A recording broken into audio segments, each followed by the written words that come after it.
Welcome to the Rewriting Naruto series part 56. This is a series of videos where I rewrite Naruto, making changes to improve the story for my personal taste. Everybody, please like this video. Make sure you do that so you help the series out. Subscribe if you haven't, and definitely ring those notifications to know when the videos come out, especially the rewrites. And let's get going.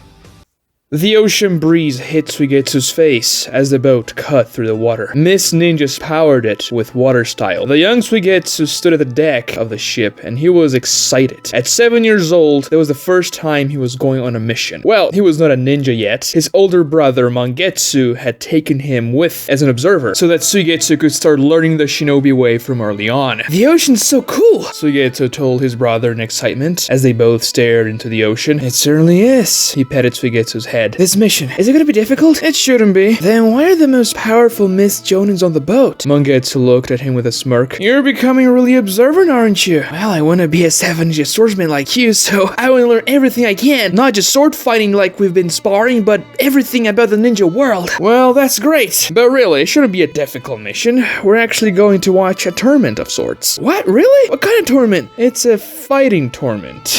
Can I fight too? Are you willing to kill the enemy, Suigetsu? Of course, that's not a problem. We've been going hunting for a while. No, I forgot you were a bloodthirsty little boy. That's a great quality for a shinobi, but no, you can't enter the tournament. Oh, come on, you think I can't win? No, you just can't participate. Only the locals can fight. Oh, that's a dumb rule. Why are we even gonna watch then? Mangetsu, you should tell him the truth. He's gonna find out anyway. Kisame said, joining the two. Suigetsu had always found that man funny, especially the fact that he had blue skin and looked like a fish. Why don't you tell him, Kisame? You know much more about that island than me. Very well.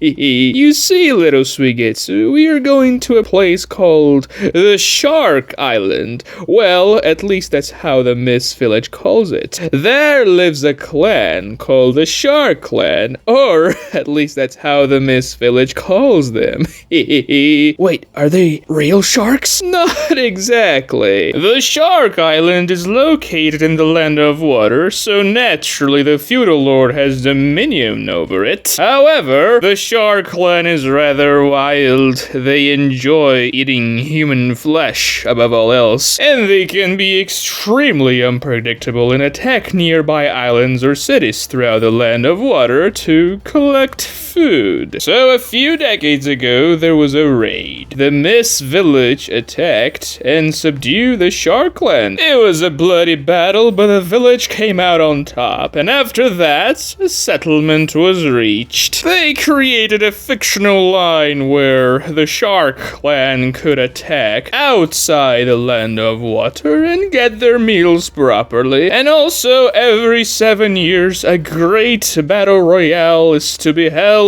with at least 250 kids or teenagers from the Shark Clan, where only one of the participants is to survive. The winner is taken by the Mist Village and is to become a Mist Shinobi.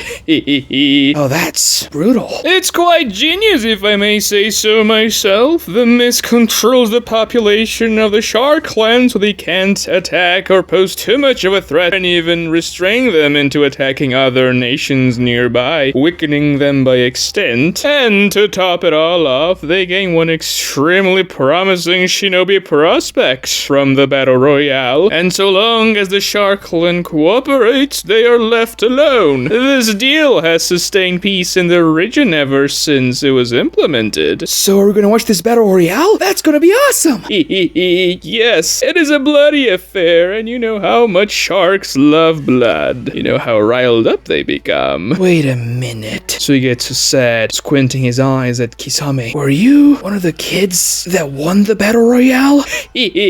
So you finally caught on, little Suigetsu. 272 Shark Clan members fought in the one I participated. I killed only 266 of them. Suigetsu opened his eyes wide in surprise. What do you mean, only? My goal was to kill all of them. Alas, Oops, I couldn't get to them all in time. I mean, weren't they your family or something? We were all given a mission before the battle royale started to kill every single other participant. I was simply fulfilling that mission. Oh, now I know why Yagura sent you to this mission even though you have a history with them, a beautiful woman said as she and a teenage girl arrived to the conversation. It was Mei Terumi. She was beautiful and wore a blue dress. She came from a prestigious clan in the Mist Village, just like Suigetsu. According to everyone, she was really powerful. Though Suigetsu heard rumors that many people in the village, especially other ninjas, didn't like her. The teenage girl next to her was Ringo Ameyuri. She had recently become a 7-ninja swordsman, just like Suigetsu's brother, and now displayed the twin fangs, the dual blades of the 7 great swords on her waist. Rest assured, Mei, my allegiance is to the Mizukage.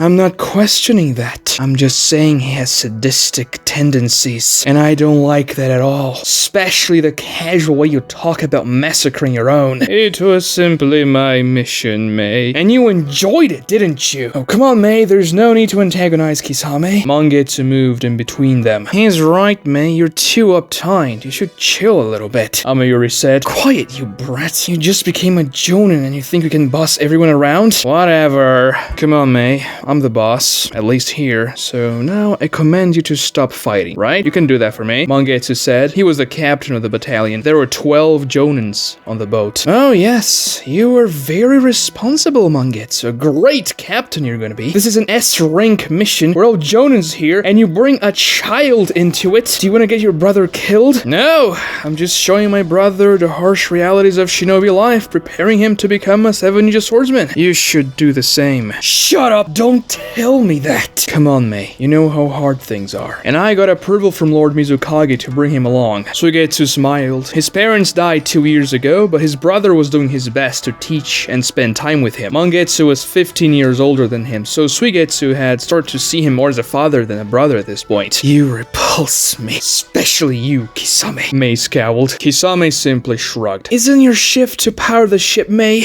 Come on, you don't need to antagonize people here. We don't want to start a fight. Can you please go? Mangetsu asked. Mei twisted her lips and turned around with a brisk motion and left to propel the ship with her water-style ninjutsu. What's up with her? I mean, I knew people didn't like her very much, but she's been even more annoying than usual. Ameyuri, her younger brother died a few weeks ago. Cut her some slack, Mangetsu said. Oh, I see. Shinobi life is a constant of suffering and misery. She should be used to that by now. I mean, losing a brother is pretty harsh regardless of who you are, Kisame, and her parents died a few years ago, so she's been taking care of her siblings ever since. Suigetsu looked up his brother and understood why he was being so nice to her. Anyway, have you put more thought into my proposal, Kisame? Yes. Unfortunately, the swords that would suit my talents are taken at the moment.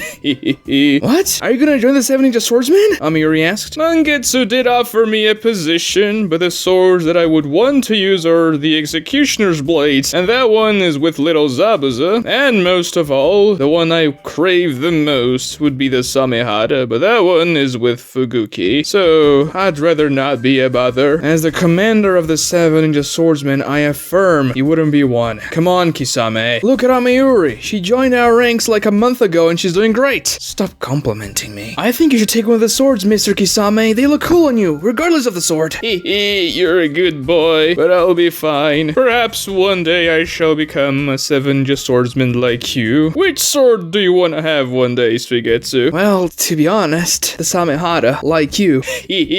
I see. Perhaps one day we'll fight over it. A shiver ran down Suigetsu's spine. He didn't fancy having to fight the guy who killed 266 members of his clan. Scared? Well, maybe we don't have to fight to the death. Kisame pulled out his katana. How about a little sparring, little Suigetsu? Go easy on him, Kisame. Suigetsu hasn't even awakened the hydrification jutsu yet. That was scary. Suigetsu didn't know if he should even spar with Kisame, so he looked at his brother, who nodded at him, reassuring Suigetsu. He breathed in deeply, trying to shake away the fear, and unsheathed his katana, assuming a fighting stance his brother had taught him. Come at me with the intention to kill, Kisame said with a smile, and Suigetsu dashed. He jumped and swung his sword at Kisame's neck, who parried in response. Oh, I see you have no qualms was about killing the target. The deck became a cacophony of metal striking metal as the two traded blows. My brother takes me hunting. I'm used to seeing guts. Suigetsu slashed in a flurry of swings, but Kisame countered them easily and with a smile. You know what? He's pretty good for his age. He could easily beat a Genin. Ameyuri told Mangetsu as the two watched the bout. He has to be. I don't intend on him failing the academy exams like Mei's little brother. They arrived at the island a day later. The battalion composed of 12 Jonins and Suigetsu disembarked. Stay close, alright? These guys are not exactly friendly, Suigetsu, his brother said. No, they are not.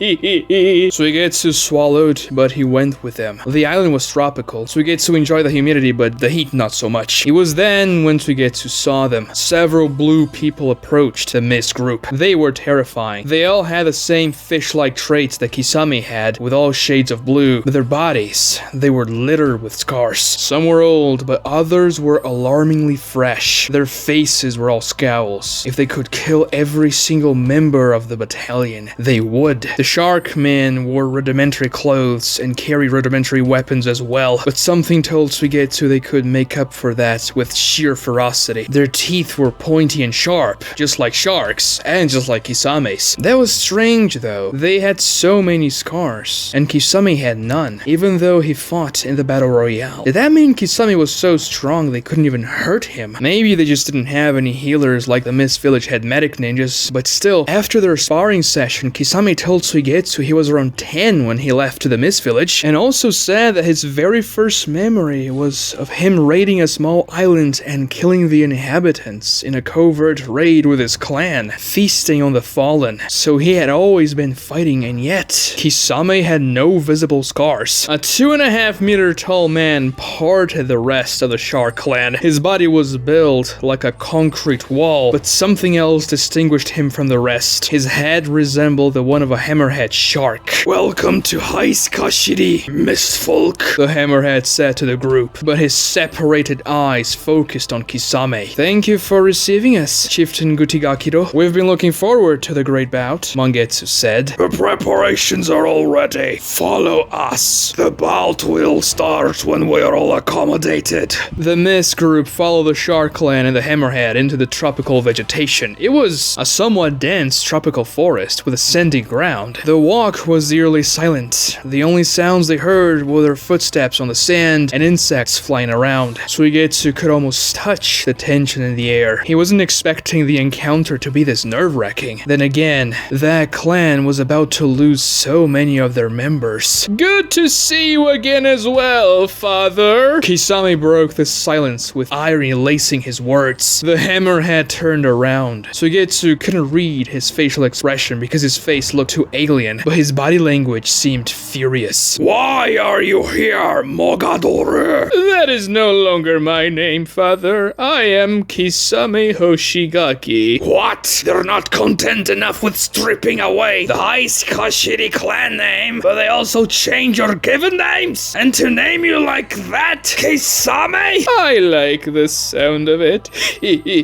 I'm sure you guys can discuss familial matters later, after the bout, right? Mangetsu said, trying to calm the nerves. Let's get this over quick, the hammerhead said, and the group resumed their walk. You know, I have to say you look better than your father, Ameyuri whispered to Kisame. Don't get me wrong, you still look hideous, but your old man is just something else. I took after my mom. Oh, are you excited to see her as well? She's dead. Oh, my bad. It's quite alright. Father ate her when I was 8. What? He ate her? Like literally? Yes. He had been recently promoted as chieftain, and she disrespected him in front of the clan, questioning his authority. So he ate her in front of the clan and of me as well. Ameyuri got quiet, Suigetsu noticed her face growing paler. He was probably pale as well, and as a matter of fact, all Jonin seemed extremely apprehensive. Even though they were highly trained ninjas, even though his brother said this mission shouldn't be much of a problem, Mangetsu himself was apprehensive. He hit it very well, but Suigetsu could tell his brother was worried. His eyebrows lowered towards his eyes ever so slightly. The only Mist Ninja who seemed fine was Kisame. As a matter of fact, he was utterly unfazed and smiling. "Let me tell you one thing, little Suigetsu," Kisame whispered to him. "It's something very important you should know about the mission. What I told you yesterday was true. Our mission is supposed to be simple and easy. Watch the bloodshed, take the winner home. No sweat involved. But this mission also has a conditional assignment." What do you mean by that? "On the condition that the Shark Clan betrays the Mist Village, we are to exterminate every single inhabitant of the island. So get ready. Mangetsu told me you enjoy chopping limbs, right?"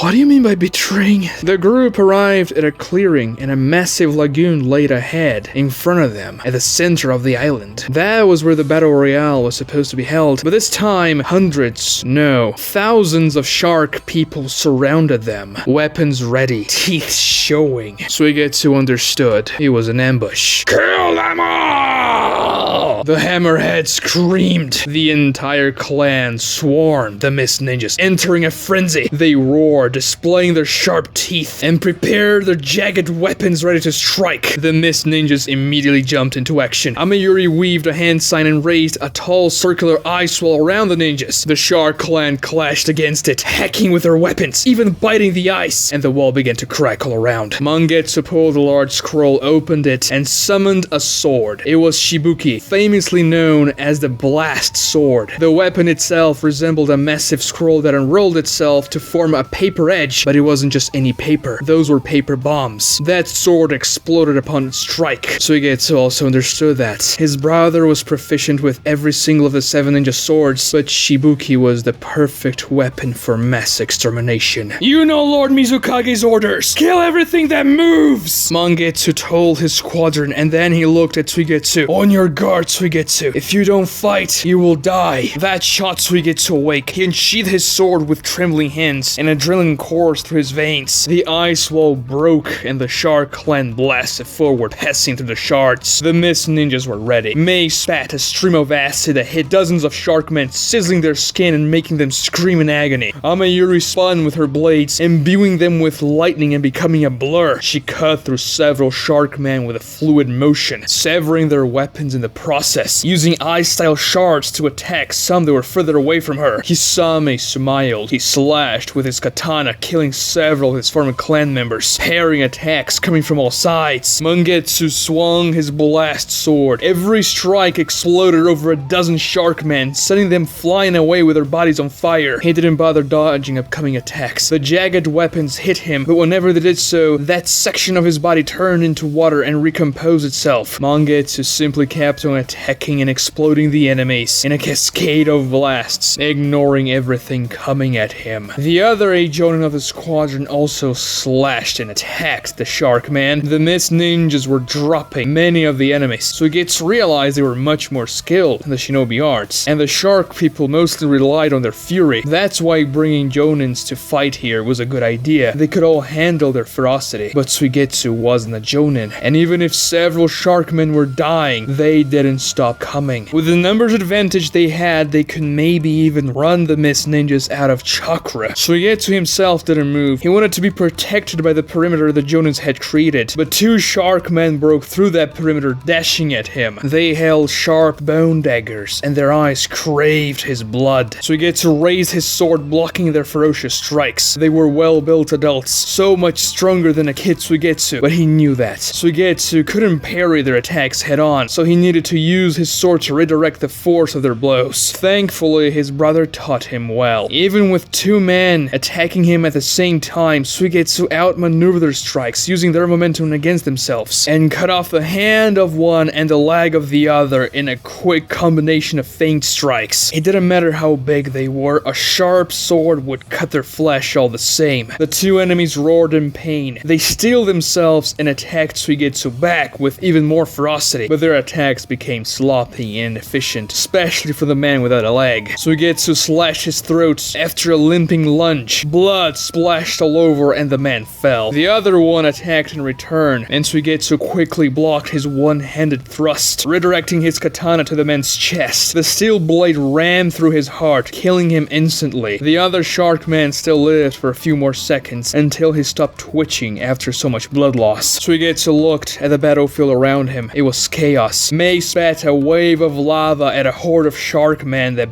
burned to their death slowly and agonizingly. Mangetsu created edge-shaped explosions with elegant brandishes of his sword that sent dozens of sharkmen flying away in several directions. Kisame spat a great water wave, and Ameyuri pierced her sword into the water, electrifying it. When it hit the sharkmen, they screamed in paralyzing pain. Once they stopped moving, Kisame weaved hand signs, and his wave of water turned into several water sharks that devoured them. He did it all with a smile on his face, and Suigetsu found those deaths especially ironic. However, one of the other jonins became completely surrounded and got overwhelmed by the sharkmen. They attacked from all sides, killing him in a frenzy of slashes and bites that carved out large chunks of his flesh until the only trace left of that mist ninja was blood left on the sand. Seeing the death of a mist ninja made the sharkmen become even more barbaric. The hammerhead bit one of the jonin's heads and yanked it off his body. He kept moving and assaulted another jonin from behind, cleaving him in half with his massive jagged sword. The other sharkmen devoured the rest of their bodies as the hammerhead chewed on the head. With 3 jonin down, the mist perimeter began to buckle. Dozens of sharkmen came rushing at Suigetsu. They had pieces of flesh and ninja clothing stuck to their teeth. Suigetsu tightened the grip on his sword, letting the adrenaline take over. He slashed, killing 3 sharkmen in a sequence of attacks and parries, but he felt a powerful blow from behind. One of the enemies kicked him after Suigetsu blocked his attack. He fell to the ground, and the sharks were ready to eat him. They laughed and opened their mouths, but water bullets cruised the air, hitting the sharks around Suigetsu. They passed completely through their bodies, emerging on the other side with small clouds of blood. His brother shot them from the tip of his index fingers with a frenetic sequence, several bullets a second. He ignored the sharks around him entirely as sections of his body turned into water, negating their strikes. The sharks around Suigetsu dropped one by one, and he stood back up, covered by his brother's water bullets. He resumed his attack against the incoming sharkman. Suigetsu stopped thinking. He just attacked, cutting arms, legs, heads, killing almost a dozen sharkmen at that point, until one of them bit him on the shoulder from behind. He felt the sharp teeth digging into his skin, and the sharkman tried to yank that piece of flesh out of his shoulder. Suigetsu screamed in pain and terror with the force of the bite, but it stopped. "I see you really enjoy chopping off limbs," Kisame said, with the sharkman that had been biting Suigetsu dead skewered by his sword. The hammerhead grabbed another jonin, and this time he ripped him apart with his bare hands, splitting the man's torso. He tossed both halves to the sharkmen around him, who swarmed around the flesh and devoured it. "Mogadoru, you traitor!" The hammerhead screamed at Kisame, and for the first time Suigetsu saw anger on Kisame's face. He weaved hand signs and spat 5 massive shark water bombs. They impacted the Shark Clan army, raising explosive water columns and shredding hundreds of enemies. The hammerhead, however, who was at the epicenter of one of the blasts, stood resolute as blood rain fell back from the sky due to Kisame's jutsu. "Step aside, Suigetsu. That one is mine." Suigetsu had no intention of fighting the hammerhead, but Kisame dashed at his father, ready to slash him. The hammerhead also erupted into motion, grabbing his massive jagged sword, and met his son's blade with a loud clunk. That was the most brutal sword fight Suigetsu had ever seen. If not parried, every strike could have cleaved a man in half easily. "How dare you come back here to kill your own? I am no longer a member of your clan. You were the one who sent me into the battle royale to make you stronger." "Not to worry, I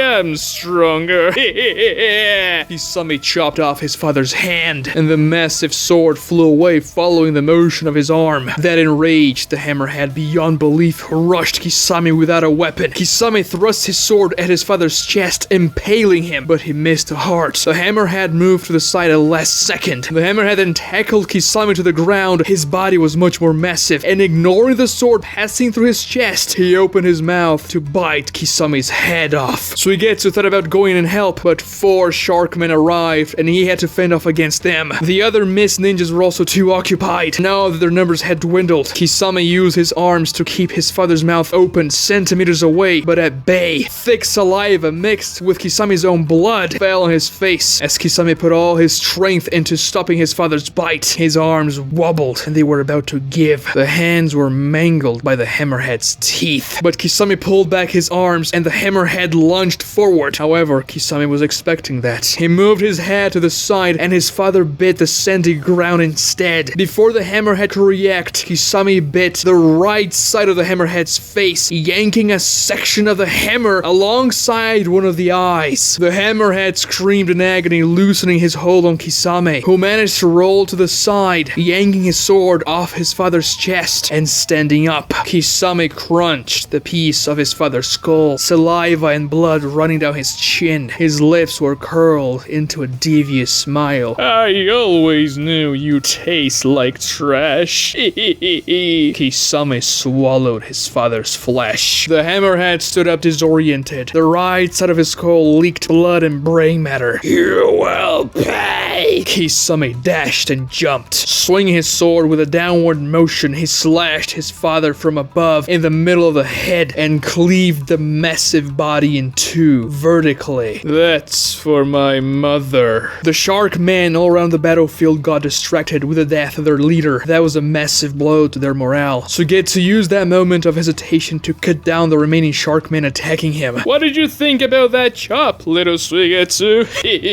Kisame asked Suigetsu, who was about 20 meters away, as the 2 sections of the hammerhead fell to the ground in opposite directions. Suigetsu had no time to answer, however, for the lagoon next to the battlefield, a swarm of at least 300 massive sharks appeared from the depths and swam in a great line formation towards the battlefield. Their synchronized formation created a massive wave that crashed beyond shore and engulfed the battlefield. Ameyuri attempted to create an ice barrier, but the crashing water destroyed it. It consumed everything. Suigetsu tried to run away from it, but there was no outpacing that tsunami. It hit Suigetsu from behind and dragged him in an insane vortex. He was nothing beneath the force of the water. It turned him into a ragdoll. The wave dragged him to the forest, and Suigetsu hit palm trees one after the other. He tried to grab a hold of them, but they were too slippery, so Suigetsu gripped his sword like his life depended on it. Every time he hit a tree, he lost more air. He was going to drown. If he kept on going, a Hozuki clan member died from drowning. There couldn't be a more pathetic way to die, but he didn't even know what side was up to try and head to the surface. He felt other bodies being dragged with him, no doubt sharkmen, but Suigetsu had no idea if they were corpses or if they were alive. Regardless, he slashed wildly, using the energy he still had to try and ward them off. Suigetsu more than ever wished he could use the hydrification jutsu. If he could turn into water, the wave would have been no threat, but he hadn't awakened it. So he felt an awful burning sensation on his nose, neck, and chest as he started to breathe water involuntarily. He thrashed in desperation as he kept on hitting trees. His mind was going dark, his consciousness about to fade, and that was when he had a final idea. Something he should have thought from the beginning. The next time Suigetsu hit a tree, he knew where it was, regardless of his true orientation, and swung his sword at it with all the strength he had left. The sword cleaved at the tree and embedded itself on it. The power of the water tried to drag Suigetsu away, but he held on to his sword for dear life. His grip was slipping, losing every ounce of air he still had in him to keep on holding that sword, sticking to the tree. But the wave was too much for a 7-year-old boy. He let go, leaving his sword behind. The wave dragged him further. That was it. Suigetsu knew he didn't have many more seconds of conscience left. The wave was going to claim him. But he rolled on the ground with no more water around him. Suigetsu turned his head down and coughed up what felt like a whole gallon of water. He had managed to hold on to his sword almost till the end of the wave. When he let go, instead of the water taking him, it left him behind. There were a few sharkmen corpses nearby. Some killed in battle and others by the wave itself. That was a crazy strategy. Suigetsu didn't know if those guys could breathe underwater, but even if they could. The force of the wave alone was brutal. They probably only resort to this crazy tactic because their leader died. He knew he was extremely lucky to survive that. A shark man appeared out of nowhere, screaming and swinging a bone club at him. Suigetsu rolled to the side and ran towards the tree where his sword was embedded. It had cleaved halfway through the trunk. Suigetsu was lucky the tree he hit was thick, otherwise he would have chopped the whole thing off and the wave would have taken him. He yanked the sword out of the tree and spun in a powerful circular motion as the shark man swung his club at him. The steel cut through the bone of the club and slashed the shark man's stomach in a single strike, causing his guts to spill out. Suigetsu quickly stabbed him in the heart, ending the man's suffering, and now he had to find the other mist ninjas. He knew his brother would be alright because of the hydrification jutsu, and at least some of the others would probably survive the wave as well if Suigetsu managed, so he walked towards the general direction the wave went, pulling a whetstone out of his satchel. He needed to resharpen and fix his blade. It had taken a lot of abuse. If Suigetsu needed to fight more, his sword had to be in the best condition possible. He walked, fixing his sword for about 20 minutes when he reached a peculiar location. It was a relatively large village of primitive huts. The wave had passed here, but it didn't do too much damage. It had probably lost his power by the time he got to it. Oh, damn it. That's where they live. Suigetsu told no one in particular. A roar came from behind Suigetsu. He swirled around in time to parry an incoming strike. This time, it wasn't a shark man, but a shark kid, probably about Suigetsu's age. He quickly slashed the kid's neck, killing him. More kids emerged from the forest around him, and some came out of the huts in the city, accompanied by female shark people and elderly as well. Suigetsu saw a decent amount of females in the battlefield, but he assumed a good portion of them had remained behind, with the young and the elderly as well. Damn it! Why were they attacking Suigetsu? It didn't matter. His brother's words echoed in his mind. Kill everything that moves. And so Suigetsu did. The adrenaline hadn't worn off, and he used that to power his actions. He felt no pain from his wounds, and he became even faster. He had better training, and he knew what to do to kill. Even though they attempted to swarm Suigetsu, he could cut through them, opening space in the battlefield and moving around, slashing at kids, women, elders. Most of their weapons weren't even battlefield grade, but improvised. Arms fell off, blood gushed everywhere. It was either Suigetsu or them. When children stumbled and fell, Suigetsu simply slashed at their heads when they were defenseless. He needed to take advantage of everything he could. After who knows how long, bodies began to pile up, and the bout made its way into the village itself. Suigetsu knew he was tired, but he simply pushed through in order to survive. He allowed himself to hate them, to despise the enemy, to kill them more, slashing through their flesh. His brother had pushed him a lot during training, so he knew what he had to do, and he did it well. Eventually, the shark people became discouraged. They struck some glancing blows at Suigetsu, but they were unable to take him down, and so they fled. Fueled by adrenaline and hatred, Suigetsu gave chase. He went after an adult woman who managed to give him a cut to his calf. She got into a hut and locked the door behind her, but Suigetsu slashed the wood and broke the door down. Upon invading the hut, he saw the woman with a terrified yet fierce expression. She jumped at Suigetsu wielding a rudimentary knife and screamed with sheer hatred. Suigetsu cut off her knife hand and he quickly changed the trajectory of his sword, thrusting into her open mouth, piercing the throat. The blade exited the back of her neck, and the woman dropped dead instantly. That's when Suigetsu heard crying coming from the back of the hut. It was a small single-room building, and he realized there was a primitive cradle on the other side. Suigetsu turned pale and approached it. There he saw a tiny blue baby, no older than a month. Kill everything that moves. His brother's words echoed in his mind once more, but seeing that baby made Suigetsu wake from that weird state of stupor he had been in. He hadn't been thinking or even feeling while fighting. He was just killing, surviving. Suddenly he felt pain all over his body from the bite he took on the shoulder, from hitting the trees. But that wasn't the worst part, for Suigetsu realized what he had done. He'd killed dozens, if not hundreds of children, women, and elderly. They were attacking Suigetsu, but he could have just fled. There was no need to engage them. Suigetsu could certainly have outrun them. His breathing became erratic, and his heart beat fast, much faster than he had beaten during the battle against the shark warriors. He looked behind himself and saw the corpse of the woman he had just killed. She was just a mother trying to protect her little baby. These people were just trying to survive like Suigetsu, and now this tiny little baby was an orphan because of him. Suigetsu dropped his sword and started to cry. I'm sorry. I'm so sorry.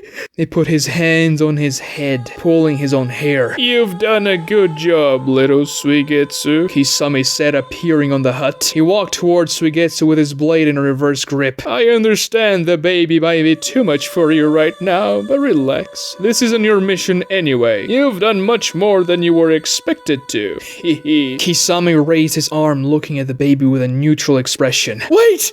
No! Please don't! Suigetsu jumped in front of the baby with his hands outstretched. Don't kill him, please! He's no threat! Step aside, Suigetsu. You don't have to look. No, please! He's just a baby. And he looks just like you. He's right. Stop it, Kisame, Mei said, entering the hut. Kisame lowered his blade, looking at Mei. I understand the boy not wanting me to kill it, but you, Mei, you know our mission. There are mostly civilians here. We can take them back. We can take the infants and children to the Mist Village, raise them as ninja. We don't have to slaughter them anymore. Lord Mizukage's command was quite clear. We are to exterminate every single one of them if they betrayed us. He did not command us to bring anyone back if that was the case, no matter how inoffensive they may look. Stop! You're enjoying this, aren't you? You monster! The only one I enjoyed killing today was my father. The others are simply part of the mission. I feel nothing towards them. Don't do it! Wait, calm down, hold on, what's going on here? Mangetsu said, entering the hut. Oh, Suigetsu, you're here! I knew that wave couldn't have taken you. Did you awaken the hydrification jutsu? Mangetsu was relieved to see his younger brother, but Suigetsu only shook his head. His shock prevented him from speaking. Mangetsu, stop this madness. Kisame is about to. Mei couldn't even finish her sentence, and Kisame pierced his blade into the cradle. There was a quick and fragile yelp, and the blade exited the lower part of the cradle, drenched in blood. No!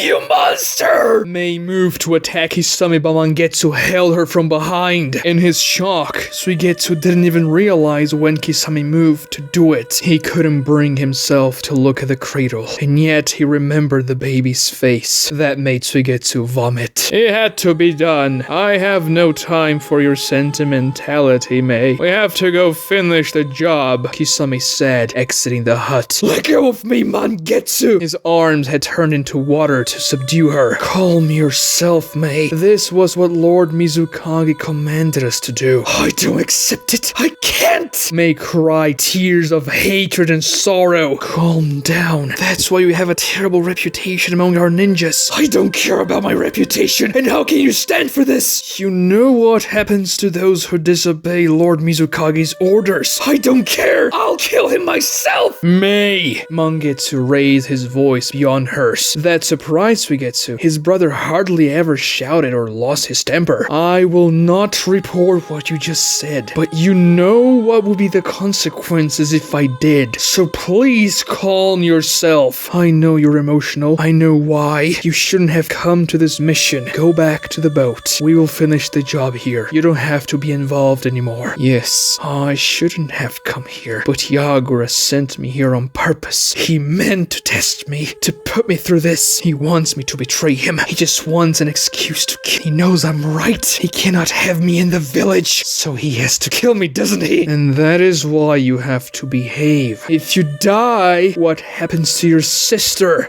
That calmed Mei down. She breathed in deeply and stopped crying. I'm going back to the boat. Please take Suigetsu with you. We'll return once it is done. Suigetsu could barely move. He was trembling, but he stood up and joined Mei. He had to walk through the village street where dozens of shark people's corpses laid. People he had killed. The way back to the boat was silent. Mei didn't utter a single word, and neither did Suigetsu. When they reached the beach, they came across a group of shark dark men. No, it wasn't just a group, it was a family. The father saw them and immediately grabbed his rudimentary metal sword. He was bleeding and had acid marks on his skin from Mei's ninjutsu. And he had survived the initial battle. Suigetsu and Mei looked at each other. "Go! Run away!" she said. The man was confused, but when he realized the two didn't attack, he put away his sword and took his family into the ocean, swimming away. Suigetsu and Mei came to a silent understanding. They wouldn't tell anyone about that family. If there was a little bit they could salvage from the brutality of this day, it was a single scared family that ran away. "Let me take at your wound," Mei told Suigetsu after they got to the boat. "I'm not a medic ninja, but that bite looks nasty." And the battalion's medic ninja got cut in half by the hammerhead. Suigetsu lowered his shirt and Mei started to apply first aid with a kit they had on the boat. "I'm sorry, I didn't mean to kill them. It's not your fault, boy. Your foolish brother dragged you into this." "Don't say a word about him. He's being really nice to you." Mei sighed. "I suppose you're right. But he was irresponsible bringing you here. Or are you going to tell me you're enjoying the experience?" Suigetsu didn't say anything. "I disinfected the wound. It will still be painful, but when we get back to the village, the medics will take care of it. I'm sorry about your brother." Mei paused for a moment, and then she looked at Suigetsu's eyes. He had never seen such a beautiful and otherwise composed woman looking so sad. "I appreciate your sympathy." She stood up and left for another compartment. It took several hours for the others to return to the boat. They arrived late in the evening, and only 5 out of the 12 Jonins had survived. Mangetsu, Kisame, Mei, Ameyuri, and another man alongside Suigetsu. They managed to salvage the bodies of 3 of their comrades. The others were completely consumed. "Let's get going. It's done," Mangetsu said. Kisame used his water style to propel the ship. He had the most chakra and could take them all the way back to the Mist Village. Suigetsu couldn't sleep that night. He stayed on the deck thinking about what he had done, about the final yelp of that baby. "I know this was a rough day, but you did great, Suigetsu. I'm glad I brought you." His brother touched his shoulder, and they stared at the dark waves. "I don't want to be a ninja anymore." Suigetsu started crying again. "I don't want to kill." "Suigetsu, you don't have a choice." "What do you mean? I can't do this anymore." "We are from a powerful clan that carries a KK Genkai. All members of such clans are demanded by the Mizukage to enroll in the Ninja Academy and take the graduation exam. The last clan that disobeyed that order was the Yuki clan, and they were hunted down for their betrayal." "But why? It's not fair." "To preserve the power of the mist. I brought you here for you to experience the hardships of life, of shinobi life. I only meant for you to watch that battle royale, which would be brutal by itself, and I didn't think the Shark Clan would betray us. But I believe this served as a lesson, a big one. You have to be ready, Suigetsu. Life is unfair, terrifying, and brutal, and it will be full of sadness and sorrow. What you experienced today was exactly that. What if I just leave the village? Then you'd be considered a rogue. The Ambo huntsmen will track you down and eliminate you." "Why?" "The secrets of our village cannot fall into enemy hands, especially the body of someone who possesses a KK Genkai like you." Suigetsu lowered his head. He felt defeated, condemned to a terrible life ahead of him. "I know you don't like this, Suigetsu, but it's what you have to do. But I'll always be here for you, for anything." Suigetsu nodded. He wiped away his tears. He had to endure that life. His parents did so. His brother was doing so right now, so Suigetsu had to do so as well. But he would do everything not to take another life. Watch part 57 of the rewrite right here. Subscribe if you haven't done so already, and please like this video. It helps me out a lot. Ring those notifications and let me know in the comments below what you thought about this episode. Thank you so much for watching.